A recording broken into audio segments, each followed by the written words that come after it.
Salut, bienvenue. Alors la vidéo que tu viens de voir, c'est une animation que j'ai fait pour le blog Apprenti Créatif, pour la page d'accueil. Et pour cette vidéo, je voulais un nouveau rig, parce que les rigs que j'avais déjà en ma possession étaient un petit peu trop cartoon ou un petit peu trop réalistes. Donc je suis allé sur Gumroad, et je suis tombé sur ce rig, Miosha, qui a été fait par Dimitri Kolpakov. Dans cette vidéo, je vais te donner mon avis sur ce rig, ce que j'en ai pensé, et s'il vaut le coup ou pas.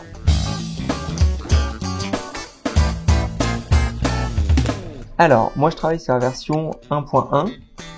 C'est la dernière version qui est sortie, elle est sortie le week-end dernier. Donc c'est un rig qui est régulièrement mis à jour. Peut-être que toi tu travailleras sur une version ultérieure.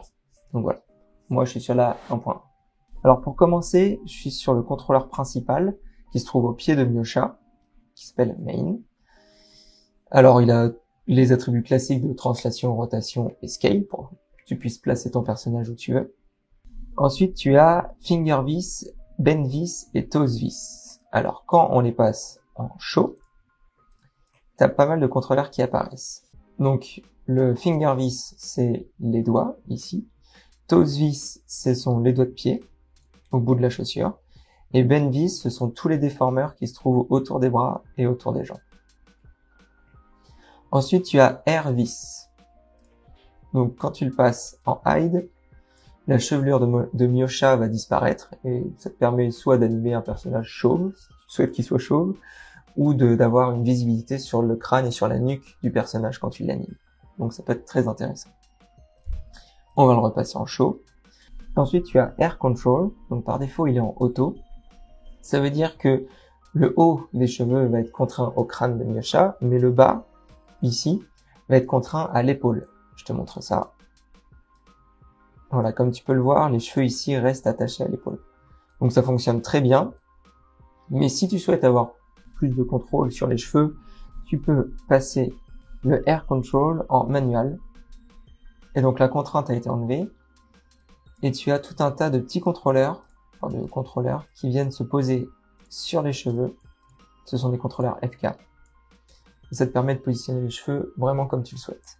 Ensuite, Extravis, ce sont les bijoux, donc le collier, les bagues dans les cheveux et la boucle d'oreille ici, que l'on peut cacher ou montrer. Voilà. Ensuite, mode fitness. Donc par défaut, il est en fitness, c'est la tenue de sport de Miosha. Tu peux lui enlever et passer en base. Donc en base, c'est pas une nouvelle modélisation pour la tenue. C'est simplement certaines faces du corps de Miosha qui ont un autre shader qui est noir en l'occurrence. On repasse en fitness. Et ensuite, Rig Speed, c'est un proxy. Alors, si tu ne sais pas ce que c'est un proxy, c'est une version alternative de ton rig qui sera beaucoup moins lourd et qui demandera à ton ordinateur beaucoup moins de ressources pour travailler. Donc ça peut te faire gagner beaucoup de temps. Donc, par défaut, il est en normal, donc tous les contrôleurs sont actifs. Tu peux le passer en no face medium. Donc c'est pas le proxy total, mais tu as toute l'animation du visage qui a été enlevée et c'est très lourd. Donc si tu as besoin de travailler juste sur le corps, tu peux passer en no face et ce sera beaucoup plus rapide.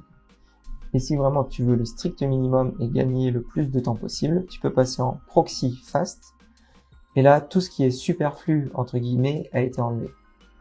Donc les bijoux, les cheveux, les contrôleurs du visage, et même le skinning a été enlevé. Alors, tu tournes le coude et le bras, t'as l'impression que c'est cassé. En fait, c'est simplement des modélisations qui ont été contraintes au joint directement. Donc c'est beaucoup moins lourd que faire tout un skinning.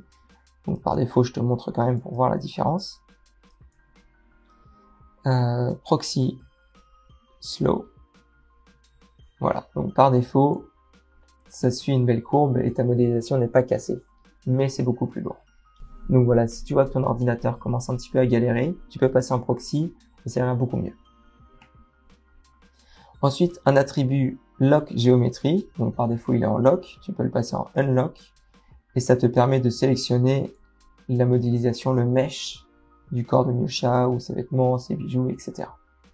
Ensuite, on va passer aux jambes. Alors, les switches IK-FK, ce sont les petits drapeaux que tu vois ici au niveau des genoux et des coudes. À 10, ils se trouvent en IK et à 0, ils passent en FK. À noter que les FK sont bougeables, sont modifiables en rotation et en translation. Je vais juste retourner sur mon contrôleur IK pour te montrer les attributs qui sont dessus. Alors, tu as ici Swivel. Ça te permet de tourner la jambe. Ensuite, Roll, que tu peux passer de 10 à -5. Donc, en 10, il va tourner sur la pointe du pied et à -5 sur le talon. Et ensuite, avec Roll Angle, ça te permet de travailler ton angle plus précisément. Voilà.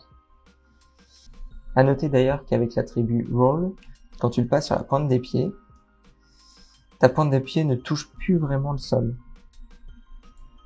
Donc ça peut être problématique. Donc ce que tu peux faire, je vais repasser à 0. Ce que tu peux faire, c'est utiliser les contrôleurs qui se trouvent au niveau des lacets, qui va venir déformer la chaussure et garder la pointe contre le sol. Et si tu veux travailler ta pointe de pied plus précisément, tu as ici un contrôleur qui te permet de vraiment bouger de façon locale ta pointe de pied. Ensuite, tu as l'attribut Rock qui te permet de bouger de gauche à droite. Et ensuite, l'attribut Stretchy, donc c'est activer le stretch de ta jambe. Donc à 0, la jambe n'est pas collée au contrôleur quand le contrôleur est trop loin. Et quand tu passes à 10, la jambe va venir se déformer pour garder ce contact avec ton contrôleur. Et tant que je suis sur l'attribut Stretchy, je vais te montrer le dernier attribut ici qui est Volume.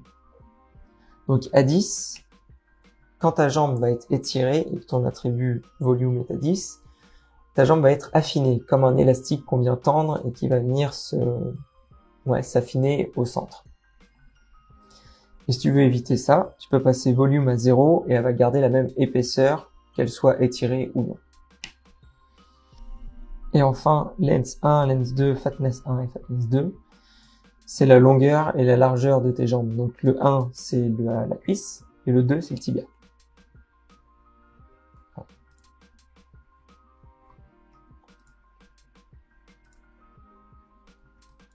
Tu as aussi des contrôleurs à l'avant du pied qui te permettent de faire la même chose que l'attribut Roll. Pareil à l'arrière. Et comme je te le disais tout à l'heure, tu as quelques petits contrôleurs que tu peux montrer au cachet avec le contrôleur principal pour les doigts de pied. Tu as ici, devant les genoux, deux contrôleurs ronds, deux boules, qui te permettent d'orienter tes genoux. Et tu as l'attribut Follow ici. Donc à 10, il va garder l'orientation du pied. Donc si je tourne le pied, mon genou va être tourné en conséquence. Alors que quand je passe mon Follow à 0, il ne va plus suivre la rotation du pied et tu vas pouvoir le bouger vraiment comme tu le souhaites. Et tu as aussi l'attribut Lock. Quand tu le passes à 10, le genou va venir se snapper sur ton contrôleur. Et tu vas pouvoir positionner ton genou vraiment où tu le souhaites. Ensuite, tu as ici, tout autour des jambes et des bras, des déformeurs qui te permettent d'arrondir tes membres avec un attribut ici Stiff. Donc quand il est à 10, toute ta cuisse va être déformée, alors que si tu le passes, par exemple, à -10, c'est simplement le centre qui va être déformé. Pareil, sur les bras, ici. Tu as ici des contrôleurs pour les doigts que tu peux activer ou non sur le contrôleur principal, avec un contrôleur sur le tranchant de la main qui permet d'écarter les doigts. Après, c'est des contrôleurs de doigts complètement classiques. Et ici, sur le sommet de la main, tu as une croix. C'est un switch IK-FK pour les doigts. Alors, peut-être que ça peut t'étonner. Moi, ça m'a vraiment étonné quand j'ai vu ça. C'est déjà la première fois que je vois ça, des doigts en IK. Mais en fait, c'est ultra pratique. Je vais te montrer pourquoi. Donc, par exemple, dans une situation où ton personnage sera... Je vais prendre un objet... Là. Dans une situation où ton personnage va être adossé ou plutôt va se tenir contre un objet ou contre un mur, si tes doigts sont en FK, tu viens les positionner, mais au moment où tu vas bouger ton poignet, tes doigts vont pénétrer dans le mur et tu vas devoir les contre-animer. Alors que si tu as des doigts en IK comme sur Sirig, tu vas venir positionner tous tes IK contre le mur et ça va te permettre de bouger le poignet facilement sans avoir à contre-animer chaque doigt et ça te fait gagner un temps fou. Tu as aussi dans la paume de la main de ton personnage un contrôleur pour une poignée Donc si tu veux venir attacher une tasse, une épée, n'importe quoi dans la main de Miosha, tu peux le contraindre à ce contrôleur. Et ensuite tu pourras le déplacer comme tu le souhaites. Ensuite on va pouvoir passer au contrôleur des hanches et du dos. Donc les 4 petites flèches à l'extérieur c'est ton route. En dessous tu as ici le contrôleur en forme de vague un petit peu, c'est tes hanches. Donc c'est un contrôleur de base qui est en Ika, ta colonne vertébrale, avec un contrôleur intermédiaire pour le ventre. Mais tu as la possibilité, en sélectionnant le contrôleur du torse, ici de mettre Ika hybride vis en on. Et tu as un contrôleur à la fois en Ika et à la fois en FK. Sur ton contrôleur Ika du torse, tu as ici Ika CV vis. Donc en le passant en on, tu as tout un tas de petits contrôleurs supplémentaires pour la colonne vertébrale qui te permet de déplacer vertèbre par vertèbre et d'avoir la shape du dos que tu souhaites. Ici, au niveau du nombril, tu as un autre drapeau, donc c'est encore un switch IK FK. Et en le passant à 0, tu as une colonne vertébrale non plus en IK, mais en FK. Ensuite, on a les contrôleurs des épaules. Comme pour ceux de la jambe, c'est modifiable en translation et en rotation. Et enfin, on va pouvoir passer au, ce qui me semble être le gros plus de ce rig. Son gros point fort, c'est les contrôleurs de son visage. Tu as ici tout un panel de contrôleurs qui te permettent de modifier vraiment toute la shape du visage avec beaucoup de précision. J'avais oublié de le signaler tout à l'heure, mais tu peux utiliser le picker Dining School avec ce rig. Tu as aussi un picker pour le visage. Donc tu as ici pour les sourcils le contrôleur jaune, c'est le contrôleur principal, avec à l'intérieur tout un tas de déformeurs. Pour l'œil c'est pareil. Tu peux venir déplacer tout l'œil ou chaque partie autour de l'œil, donc les arcades, les pommettes, le coin des yeux, les paupières, et même donner une forme à tes paupières, si j'y arrive pas. Ici les pommettes. Si tu veux creuser les joues, tu as un contrôleur pour ça. Ici. Le nez c'est pareil, tu as pour les narines, pour la base du nez. Tu as aussi la possibilité de changer un petit peu la forme de ton nez, si tu préfères un nez comme ceci, comme ceci. Voilà, énormément de possibilités. Les croissants jaunes au coin de la bouche, ce sont les contrôleurs pour le sourire, qui fonctionnent vraiment très bien, avec évidemment plein de déformeurs tout le long des lèvres. Les deux petits croissants verts, ce sont des contrôleurs pour les lèvres, donc tu viens déplacer toute la lèvre. Le gros croissant jaune en dessous, c'est la mâchoire, pour ouvrir la bouche. Et tu as ici les contrôleurs blancs, c'est pour les dents. Donc tu vas venir pouvoir déplacer toutes les dents, ici. Et tu peux même passer en Show Extra-Teeth Control. Donc ça te permet de donner d'autres formes à pas à ta mâchoire, mais à tes dents. Et ça, c'est vraiment trop bien. Et un attribut qui est ultra intéressant, c'est Extra-Teeth Geom. En passant en Show, tu as une duplication de tes dents à côté du visage. Donc t'as pas besoin, par exemple, si ma mâchoire est fermée, mais que je veux quand même avoir les dents ici relevées. Hop, je passe ça en Show. Je viens sélectionner mon contrôleur. Je viens le bouger et je le vois directement dans mon mesh de dents à côté, comment ça bouge en temps réel. Et c'est vraiment ultra utile. Tu as aussi un déformeur pour toute la partie inférieure du visage, au niveau du menton. Un déformeur au niveau de la tête, pour le squash and stretch du crâne. Et sur le côté aussi, si tu veux avoir un arrondi d'un côté ou de l'autre. À noter que ça fait un petit peu n'importe quoi au niveau des cheveux, quand on déplace ce contrôleur complètement à droite. Donc là, ça vaut le coup de passer les cheveux en FK, en manuel, pour avoir une belle forme. Tu as ici dans ce contrôleur les attributs Curve Vis et Lattice Vis que tu peux passer en On.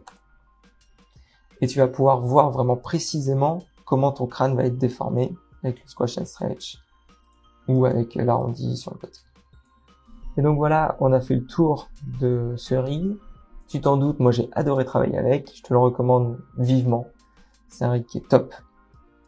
Je te le rappelle, le lien est en description. Va checker la page Gumroad de Dimitri Kolpakov parce qu'il a fait pas mal de plugins qui sont intéressants. Je pense que je vais m'en prendre un, il y en a un ou deux qui m'intéressent.